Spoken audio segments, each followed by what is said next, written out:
Oh my god, I'm late again on the Penguin review, but I'm here now, so let's review the most recent episode of the Penguin. So right off the bat, one of the things I really liked about episode 5 is the interaction between the Penguin's mother, Victor, because honestly, I like both of these characters, and I've been waiting to see when they'd actually talk one-on-one on screen together, so I really did like that entire scene. Now, another scene I really enjoyed was when Salvatore got stabbed because, the Penguin hired an assassin and to get him killed, and it failed. Surprisingly, I was so afraid for Salvatore because I love his character. So I was honestly afraid for his safety. So when he got stabbed, I was like, oh damn, they killed one of my favorite characters. But thankfully, he was a badass and killed the guy. And he's fixing himself, stitching himself up, and calling Oz and saying, yo, you bro, you tried to have me killed. Oh, it didn't work. Now I'm on your ass, you know? And another scene I really enjoyed is the entire crazy gun fight that happens for some mushrooms, and then they all turn out to be dried out. And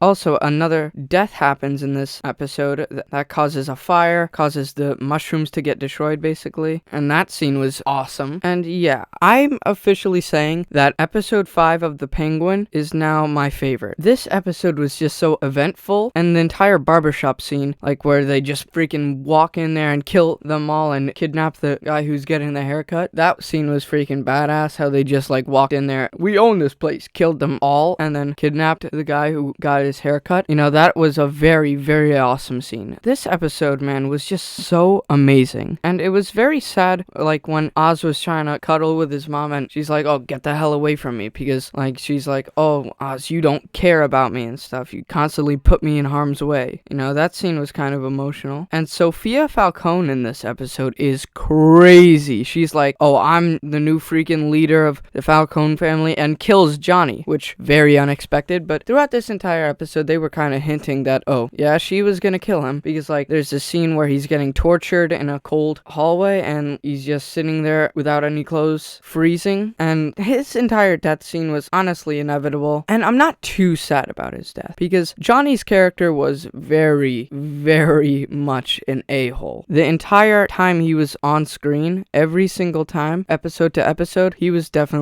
a villain, without a doubt. But Sophia is just taking major steps to become the leader of this family. And we get to see the return of Dr. Julian. Their relationship is nice, but when he first came into the show, I liked it, but now I feel they're just overusing his character. You could use him for a background character, for a character that tells the background story of Sophia, but I don't think you should bring him back as a main character in present day story, because honestly, I don't think his entire story arc matters at all. And he's probably gonna end up dead by the end of the series. But at the beginning of the episode, we get to see another interaction between Victor and Oz, and they're burning down this very nice car. Come on, man, could have gave that car to me. Come on, charity, am I right? Anyway, so that scene was kind of shocking, because usually Oz is all about the money and stuff, and he freaking lights up his car. He sets his car ablaze, which is a $30,000 or $1 million car. I have no idea. I don't even know what car that is. So yeah, that scene was interesting. But going back to the entire fire scene with the death of Nadia was quite shocking. Like I said before in the review, it was very shocking. I did not really see that coming, but she got what was coming to her. Honestly, she deserved it at this point. She was about to kill Oz, and they screwed him over basically. Gave him dried out mushrooms that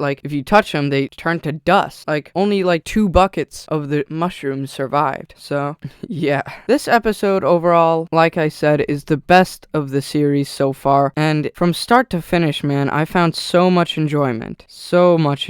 And this episode was also very emotional, because there's several scenes where Oz and his mother are just raging out at each other and going through emotions of an abandonment. It's a very sad episode towards the end of it. So honestly, this episode had everything a show could have within one episode. So overall, I'm giving this a 10 out of 10 episode. It's perfect from start to finish. But that's my review on The Penguin episode 5. Bye guys.